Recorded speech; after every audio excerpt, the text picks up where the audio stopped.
You hear it everywhere, right? AI is changing everything. But what does that actually mean for our libraries once you get past all the buzzwords? Today, we're going to cut through the hype and look at the hard evidence. We're going to explore the real wins, the kind of shocking failures, and what it really takes to make AI work in the places that matter most. So let's just start with a number, $150 million.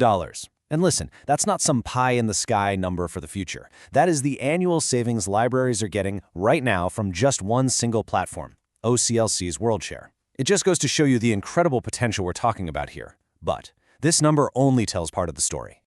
Because of course there's a catch, isn't there? Behind that massive, impressive number is a much messier story of risk, of challenges, and, way more often than we'd like to admit, of failure. This is not a simple success story. And if we're going to make smart decisions, we have to understand all those hidden complexities. So, let's start with the good stuff, the promise. What makes AI so attractive for libraries in the first place? Well, when it's done right, the impact is, wow, it's undeniable. It can completely reshape how a library serves its people. I mean, just look at these real-world examples. The University of Calgary has a chatbot that handles half of all queries, freeing up staff for more important work.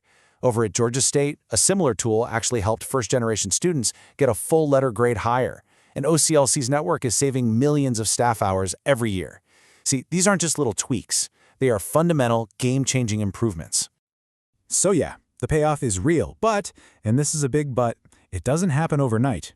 As you can see here, something simple like a chatbot might pay for itself in just a few months. But for the bigger, more complex systems, we're looking at a serious commitment, maybe up to 2 years. It's a marathon, not a sprint. And that brings us to the big, central question of all of this. If the potential is so massive, and we have these clear success stories, then why is the landscape littered with projects that just fall flat? Projects that go way over budget or just fail completely? This leads us to a much more sobering reality. We need to talk about the part that vendors don't exactly put in their brochures, the absolutely staggering failure rate of these projects, and why you have to understand it before you even think about spending a single dollar. 95%. Just let that number sink in for a moment. A landmark study from MIT found that 95% of AI pilot projects fail to deliver any financial savings. This isn't just a risk. For most projects, it's the most likely outcome. So what on earth is going so wrong? And hey, this isn't just a library problem. It turns out that across all big IT projects, total success is actually the exception, not the rule. Only about 10% really hit all their goals. So this tells us that success isn't something you just stumble into. It's something you have to strategically, deliberately fight for. So where does it all start to go off the rails? Well, one of the biggest pitfalls happens right at the beginning when you're dealing with the complex and, let's be honest, often misleading world of AI vendors. Picking a partner here can feel like walking through a minefield. Okay, so here's a practical checklist of red flags to watch out for. If they show you a generic demo that doesn't solve your specific problems, be careful.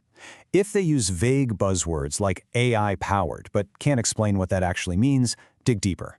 And if they promise you perfection and never admit to any limitations, that's a huge red flag, especially if they can't point you to other libraries your size that are happily using their product.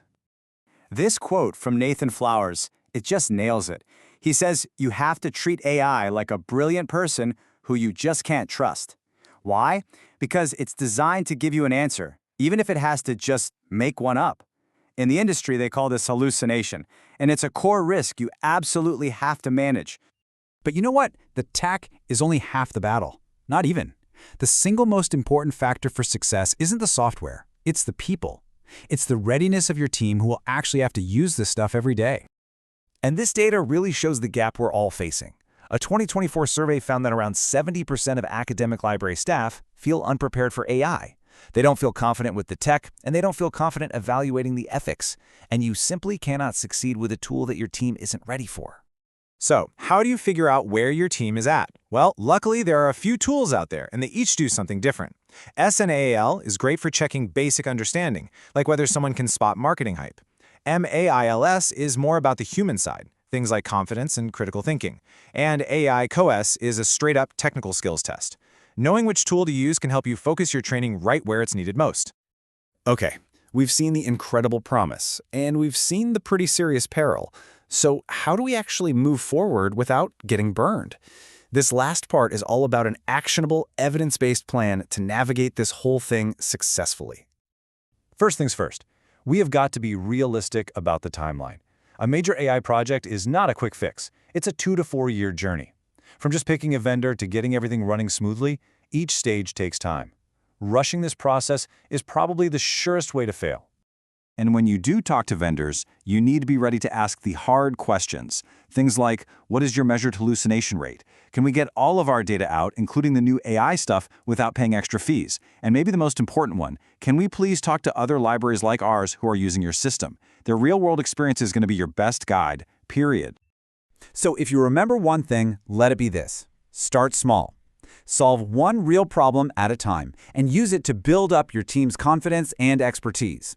And, whenever you possibly can, use the power of your consortia.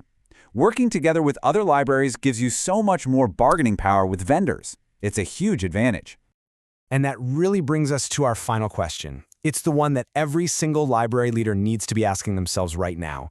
As you're planning for the future, is your AI strategy built on hope, on the hype of what this tech might do someday, or is it built on hard evidence, on what really works, what doesn't, and what it truly takes to succeed?